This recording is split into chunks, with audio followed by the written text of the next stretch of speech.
can edit. Do you think I'm too much? Because I'm too much. Don't you gotta go? Cause I gotta go. Let it drive on full power. Never hit the brakes, no comma. I gotta go, I gotta get. I'm on my way to get the full power.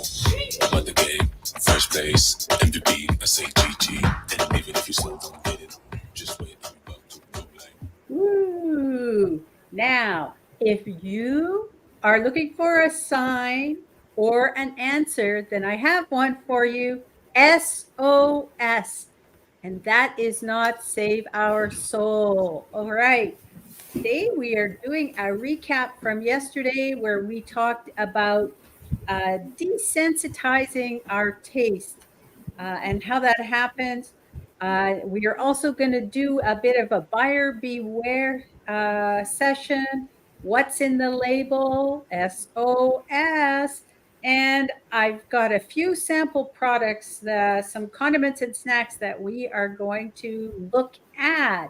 Such an exciting day. Hey, OJ, how are you in the house? I'm doing good. How are you? I'm good. I'm excited for today as Me we continue. too. Yeah, as we continue on our little trip on food addiction. So uh, let's get going because there's a lot to cover and actually a lot. So I'm going to start with a little review from yesterday. So just for people who didn't tune into yesterday, there's this little thing called neuroadaptation where basically what that means is that when we think about our senses, the sensory process. I'm going to just take you through an example of light.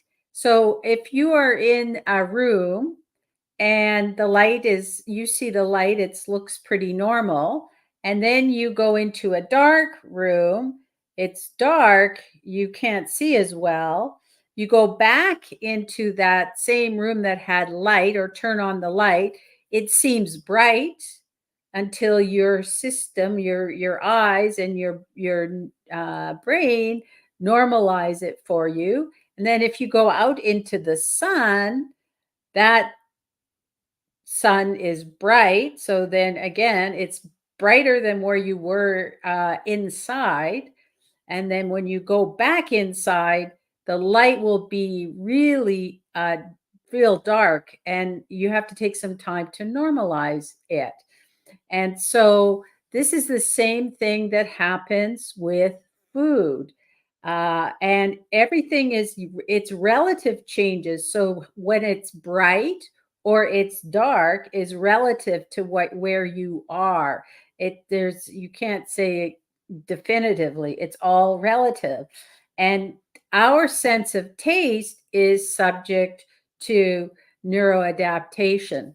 And so I'm just going to show the um, the slide that we went through yesterday on the neuroadaptation. And so when we are feeling normal, what is normal taste? And I'm going to start that normal taste is whole foods, fruits and vegetables, and you start taking in processed foods that have been designed to taste good so that we come back for more. They do have a lot of addictive processes. That's going to enhance your taste, and you go up into this peak here. And over time, that becomes your new normal. So when you're in the tolerance stage here in the middle, that becomes your normal. And so then when you eat real fruits and vegetables, then you feel like those are suboptimal and don't have as good a taste. They don't taste good anymore. And so if you want to bring them back up to what is um, um, kind of normal taste for your, where you have a normal taste for the fruits and vegetables, you have to resensitize your nerves to enjoy those foods without having that artificial stimulus of the artificial the SOS, sugar, oil, and salt. as well as other flavor enhancers that are put into food and designed that way to make it feel good. And so just another example, before we move on to the exciting new stuff today, if you are a smoker, or maybe you've been in an elevator with a smoker. So this used to happen to us at work. If you get in the elevator and somebody gets in who smokes, to me as a non-smoker, they reek of smoke. My smell is not as good as my kids, but man, I can smell it a lot in an elevator.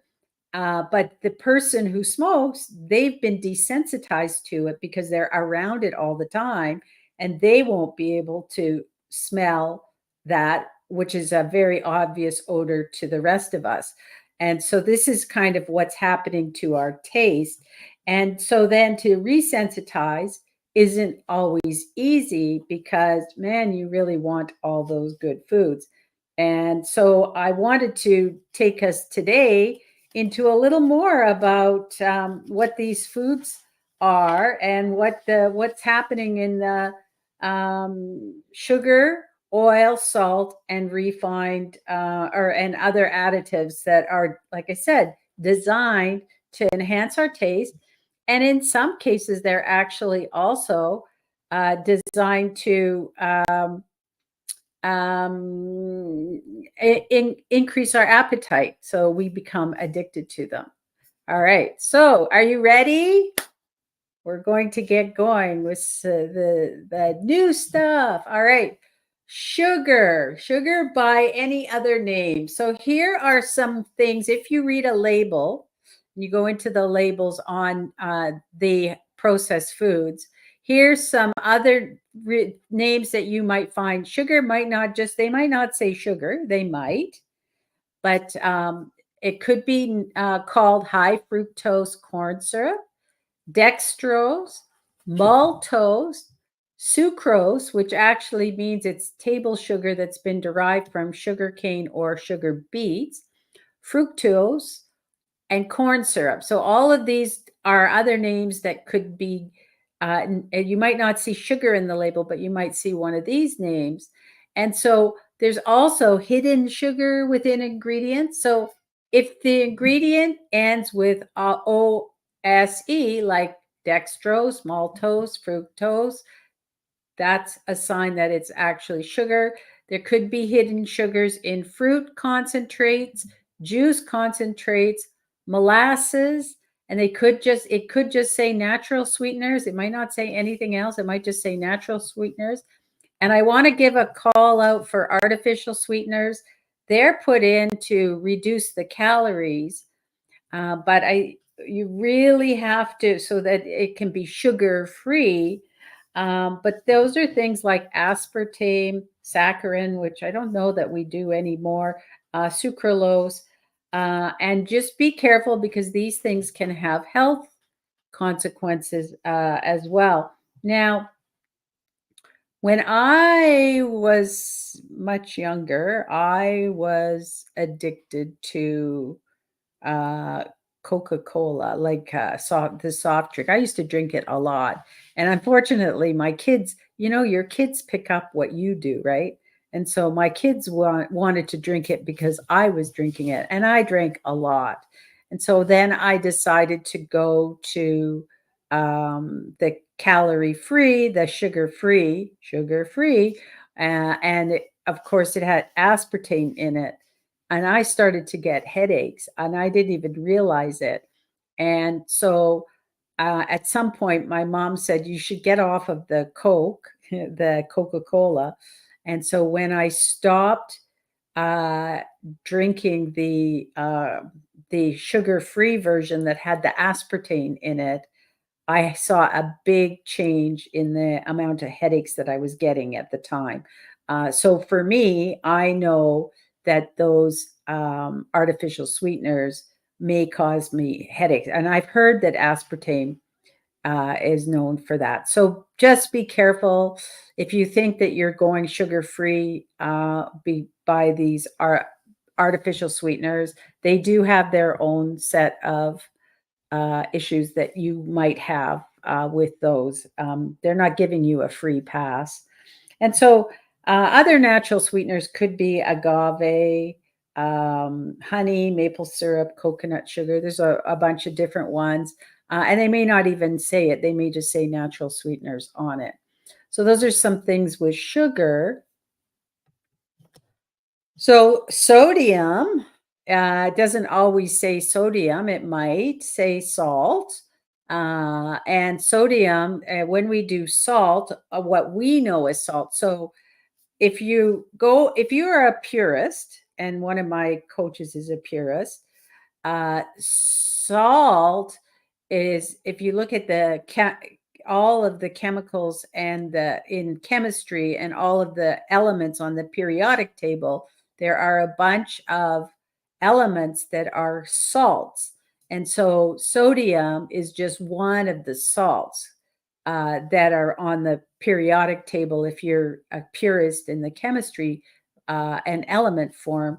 But we usually take salt to be sodium chloride. And so other things that have sodium in them that we might come across is a monosodium glutamate, or MSG, which is also a flavor enhancer. And we'll talk a little bit more about that as well. Baking soda, or sodium bicarbonate, also has salt or sodium in it.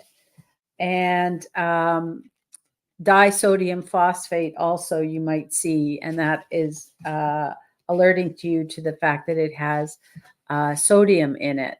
There are flavoring agents like soy sauce, Worcestershire sauce, and just seasoning blends. So, if you get a blend that I don't know, a steak seasoning, or one of those kind of seasonings where it's a blend of a bunch of ingredients, they may actually have salt in it. That you might have to be careful that it's got like the sodium from salt in there. And then just something to be careful of when you're looking at sodium again. There could be hidden sodium in canned foods, processed foods, a lot of times, frozen meals, pizzas, and entrees. They tend to be high in salt. That's what makes them, part of what makes them taste good.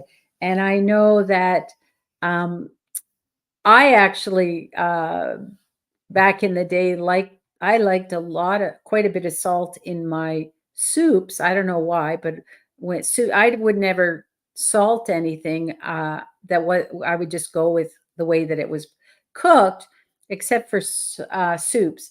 And canned soups, the condensed ones, have been criticized in the past for having high amounts of sodium. And I know that the companies that produce them have been working to reduce the amount of sodium in them, for sure. So those are a few things to watch out for when it comes to sodium. And honestly, there's a lot of things that have sodium in it. And then we look at our oils.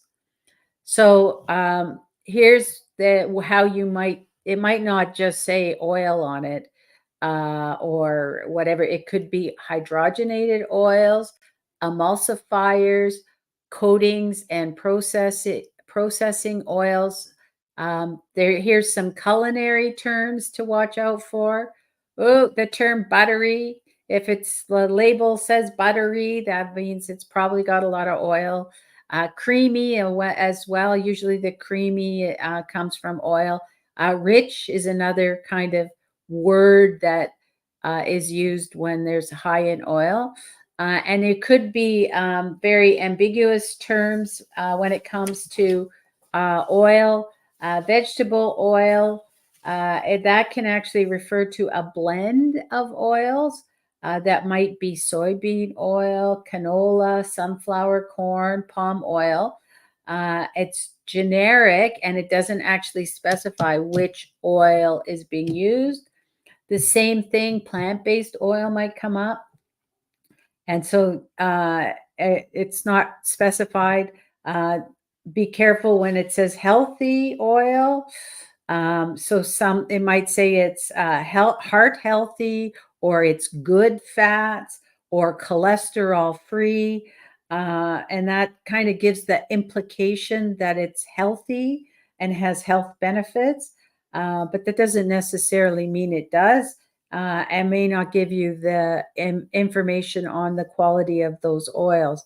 So it's something just to be aware of when you're having oils. Hidden oil sources, the hydrogenated oils, that they could, these are like hydrogenated vegetable oils. They can actually increase your risk of heart disease and should be avoided, especially if they end up with trans fats. And I know trans fats will have to be labeled, and there should be none in things.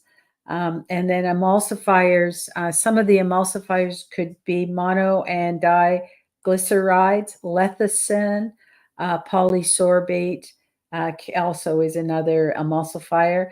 And then if foods have a coating or processing oil for frying, then it could be that oil was used in the cooking or the processing without actually being explicitly said on the label.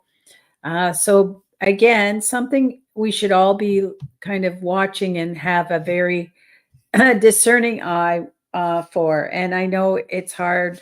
There's a lot of those labels are small, and there's sometimes a lot of stuff on them. I wanted to talk a little bit about some red flags, things to watch for when you're looking at your packaging or your labels. When it says low fat or fat free, and I know there was a time when that was the big thing, is to have everything was fats were bad. And so the company started to do all these labels for low and fat free, salad dressings, all sorts of things. Usually to keep the taste up or give us that taste sense, what they do is if they take out the fat, they increase the amount of sugar that they're putting in to compensate for the fact that they've taken out the fat. So it doesn't really give you a lot there. The same thing, it might say low sodium or reduced sodium, and they may still contain a lot of sodium, just that it's less compared to their counterparts. So the full sodium version. And I have an example right here that I'm going to do a little later. Potato chips. So these ones are low sodium. It says lightly salted, 50% less sodium than the regular. That doesn't mean that they're low sodium. It's just low sodium compared to regular. So just something to be aware of. And when it says no added salt during the processing, it still may be high in sodium or other sodium containing ingredients. It just means they didn't add salt when they were doing the processing. Doesn't mean there's no sodium in it. And then if it says natural or organic, so these terms imply that it's healthier usually, but they still might have significant amounts of oils or sugar or salts.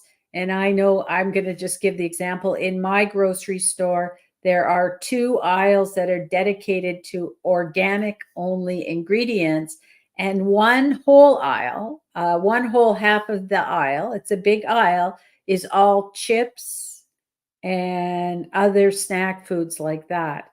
And so I think sometimes it's easy to convince ourselves that these are healthy, even though that's probably not a lot different than this here in terms of what you're actually getting.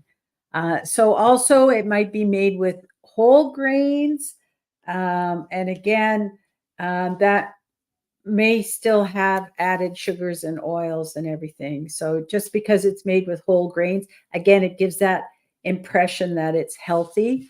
But be careful.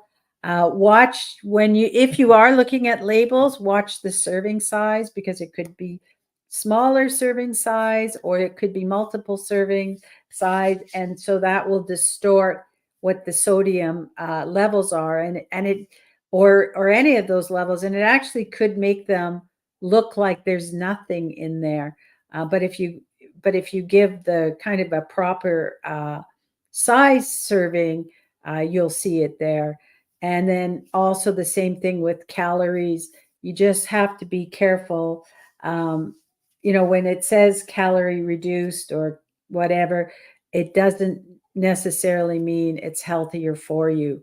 And I know that was a big thing too. There's lots of stuff came out with 100 calories only, but it doesn't mean that it wasn't an SOS food. So really be careful and really be discerning when you're looking at these things. Flavor enhancers, okay, and they could be appetite stimulators too. So here you're on going with these things, and then you find out that they actually are making you hungry. And one of those is actually, I was, when we did our conference on cancer last year, one of our speakers actually took one of the vegan products and showed, hey, here's some products that actually working to stimulate your appetite. So you're eating more of it than what you want to. And I don't know, I think potato chips is one, or maybe it's just me. And I just want to say that it may not be that you have an issue with it, or whatever. These are just general, so everybody has their own kind of makeup and things that they, we all have our own DNA and our own genes and our own epigenetics and all of that stuff. So it may be that you are impacted, you might not be impacted, but these are kind of general and something to watch out. Okay. MSG, that one also was in our, gave us salt, but it's also a flavor enhancer that gives a savory and umami flavor, and it can intensify the perception of savory taste and make foods more appealing. I know they also have used it traditionally in some Asian cooking, and sometimes it's to keep things lasting fresh longer, or to seem fresher than they really are when you're tasting them, because it's enhancing your flavor. I talked a little bit about artificial sweeteners already. And so these ones will provide the sweetness without any calories of actual sugar. People often use them in diets, and they actually, I guess, are enhancing the sweetness and appeal without giving the calories. But again, be careful, because they could have health impacts on you if you're eating them. They are chemicals, like chemically made, most of them. Okay, high fructose corn syrup is again, it's used a lot. So corn is cheap. Corn is something that they use a lot.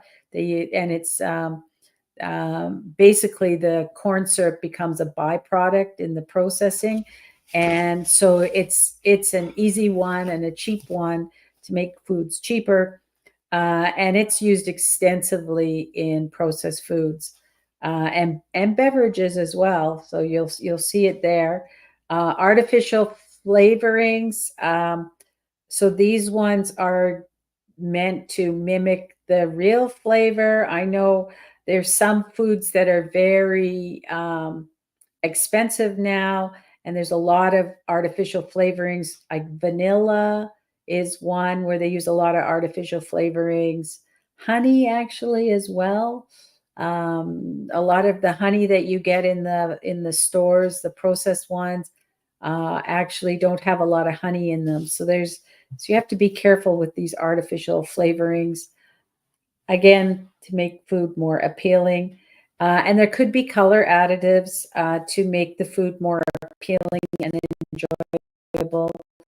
So that kind of the common ones are yellow number 5, red number 40, and blue number 1.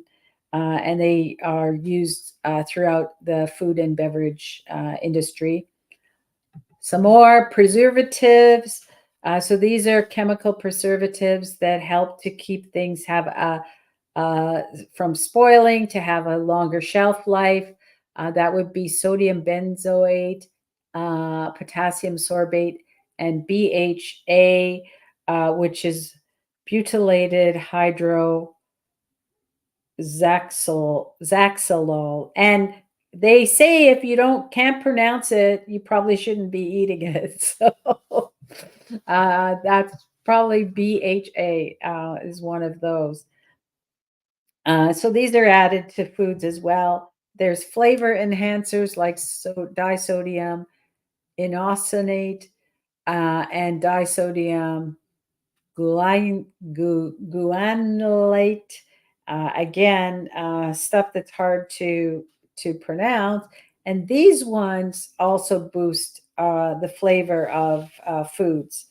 There's texturizers, which help to improve the palatability and your sensory experience with foods. So carrageenan, xanthan gum, and maltodextrin are a few of those ones, texturizers. There's emulsifiers, which help keep things to be smooth, prevent separation. Like a salad dressing, they'll put an emulsifier in there so that it's all even and it doesn't separate out between the oil and some of the other ingredients. And it also helps stabilize foods. And so there's lecithin, monodiglyceride, diglyceride, and polysorbates as well. And then there's flavor enhancing compounds that you will see that called natural flavors, hydrolyzed vegetable proteins, yeast extracts. Those are all put in there for flavor enhancers. So lots of different chemicals that are added into our processed foods to enhance the flavor, and some of them will actually stimulate your appetite as well. All right. So I thought it would be fun to do a little demo of some different condiments. So I chose 3. I have Heinz ketchup. So 1 tablespoon of Heinz ketchup has 4 grams of sugar and 150 milligrams of sodium. Now, how much is that? So 1/8 of a teaspoon of salt has about 250 milligrams of sodium in it. So this one is going to have about 1/16 of a teaspoon of salt in it, which doesn't seem like a lot. But I have my ketchup here, my bottle, and I did a tablespoon. So hopefully you can see me. Let me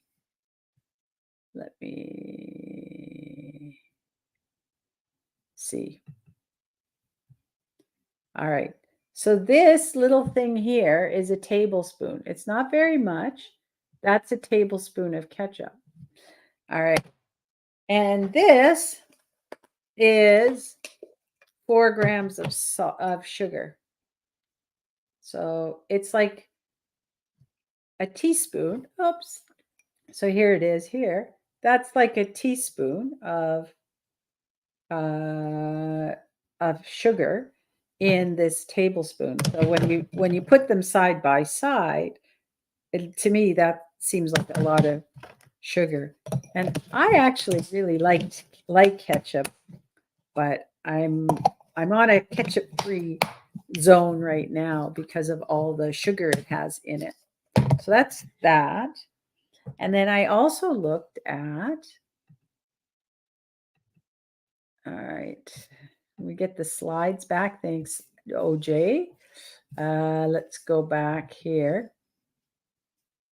I just got to. All right. Let's go back to this one. I have Bragg's, and this is called liquid soy seasoning, which is like soy sauce. And I have Sanjay tamari sauce. So these two are pretty close to the same. They kind of are flavor enhancers, similar kind of thing. They taste a little bit different, but they're very similar. So let's go back to our little display, and you'll see that the Bragg's the labeling on the Bragg's is 1 teaspoon, and it has 310 milligrams of salt or sodium. And when you look at the tamari sauce, they actually do it in 1 tablespoon, and they have 940 milligrams of salt in a tablespoon. And you think 250, so that's actually not quite a half a teaspoon in 1 tablespoon is salt. And both, if you look at both of these, if you just picked up the label and read it without looking at the amount and the serving size, you would think that the Bragg's has less salt than the tamari sauce, but 1 tablespoon is 3 teaspoons. So that means that the Bragg's, if you compare it serving size to serving size, would have 930 milligrams of salt in it when you look at 1 tablespoon. So this is a good example of how you need to be really careful on your portion size, because it looks like there's less than there really is. Let's get to the snacks. That's the fun part. There, I've got some snacks here to show you. So I took 3 snacks that we have in our house, and nobody's been eating them, so they're ready. I think they're all stale. I did Triscuits. So a serving size of Triscuits is 6 Triscuits. And so you've got 6 Triscuits. I only have 3 left. There was nothing left in the box. So I only have 3. They're good. And, and they kind of are touted to be like a healthier snack because they're whole grain. But that's it. And then I have Ritz crackers. I've got 6 here. That's a serving size of Ritz crackers. And so if we look at those 2 together, the Ritz crackers, the Triscuits don't have any sugar in them, but they do have 130 milligrams of sodium and 4 grams of fat.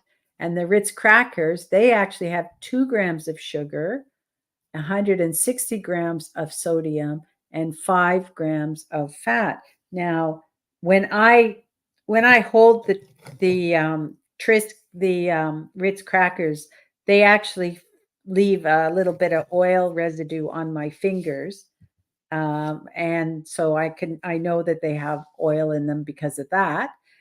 Now let's look at the Ruffles. So again, these Ruffles are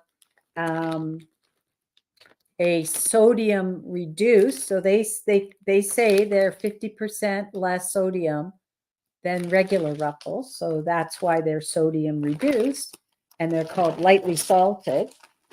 Here's a serving size. So this is about 20, I think it's 25 chips. What does it say? Yeah, 25 chips or 50 grams. So that's a small bowl. Not bad. This is what I would start with. And then when I finish it, I would go back for another bowl of chips. Yay. And so when you look at those ones, they have 1 gram of sugar in them, 120 milligrams of salt, and 18 grams of oil. All right. So where's my oil? I figured I would look at what 18 grams of oil looks like. Here we go. So this is 18 grams of oil. That is way more than a tablespoon of oil. So I have 25 chips and 18 grams of oil for 25 chips. And I did weigh them. This is exactly 50 grams of chips. Okay, so Wow. a lot of oil for those chips. Yeah, that's a lot. It is a lot. You don't really notice it. And I also noticed that the Ritz crack because the Ritz crackers have a lot of oil on my fingers. I took a Ritz cracker, and I don't know if you'll be able to see this. I took a Ritz cracker and a Ruffles chip, put them on a. Oh yeah, you can see. I put them on a paper towel, and both of them you can see the oil. That was just Yeah. lightly putting them on for. I just sat them there for an hour, and that's how much oil is on the paper towel. But I already had an idea because when I was touching the chips, I was getting the oil residue from that and the Ruffles. So if you kind of boil it down, you can see where you're getting all this stuff from. And it's something just to be cognizant of. And I'm just going to say, if we're all, I think most people are eating, not all of these kind of foods, but, eating processed foods. The kind of the standard Western diet is about 60% um, processed foods, uh, 30% animal products, and 10% other, which includes, but is not only, fruits and vegetables and other plant-based foods. All right. So, OJ, any questions? That was a lot. This is a big one. I had a lot of information then.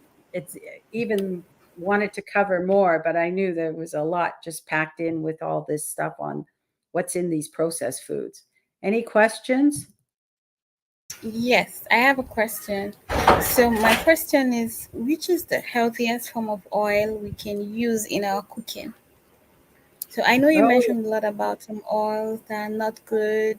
So which is the healthiest form? yeah. So there's a lot about oils, and so that there. I don't know if I have a good answer for you because um, any oil that's been processed is not great, and most of the oils on the market are they're actually processed, and they go through a process heating process, like vegetable oils and seed oils will go through a high heat process to extract the oil from the vegetable or the seeds that are there. So like corn oil and vegetable oil is not very descript. Uh, and also there's canola oil. So they all go through this high heat process. Now, olive oil. So if you get extra virgin olive oil, it is cold. That's supposed to mean that it's cold pressed. And so that would be a better form for cooking because it's been cold pressed. Um, but there is a lot of talk out there that olive oils are starting to be cut, and there's some versions of olive oil that aren't really what they say they are. They're not the extra virgin olive oil that they say they are. So I don't know, but what I would say is that some of the purists about oils would say that you really should not be cooking with oil. We should be water-based cooking and not oil-based cooking. So probably the answer are the answer is none of them really. And we will talk a little bit more about oils because oil really this is a real concentrate of oil, whether it's olive oil Yeah. or what. And we really should be getting our fats from natural sources like nuts and seeds, and I think the avocados as well, and not from these processed oils that we find in the grocery store. And it is possible to do your cooking without oils for sure, and better for you. Does that help? Okay. Yeah, that helps. That Maybe, maybe helps. not. Because Yeah. oils are tasty, right? And Yeah. but, It adds but flavor to food sometimes. yeah, it does. You know what? I'm going to say one last story and then wrap it up.